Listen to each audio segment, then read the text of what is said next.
আমি হইছি পরকিয়া তিথি, জাগো জামাই বিয়ে করছে, খোলা বাচ্চা টাচ্চা আছে, হেগরে আর টার্গেট। আপনারা আমার রুটি রোজগারের মধ্যে হাত দিয়ে ফেলছেন, কারণ আমি আলবির সাথে খেলে খেলে রুটি রোজগার 2টা পয়সা টাকা ইনকাম করতাম। এখন এখন তো আলবি নাই, ও নেপালের মধ্যে। ও যদি না আসতে পারে তাহলে আমি টাকাটা ইনকাম করবো কেমনে?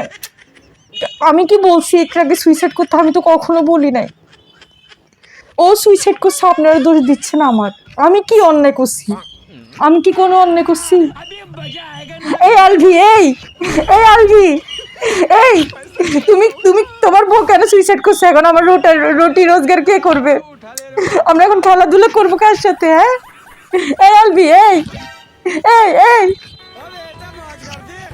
না, ইকরা মরে গেছে, আসলে আমি খুশি, কারণ ও মরে যাওয়াতে আমার রাস্তাটা ক্লিয়ার হয়ে গেছে।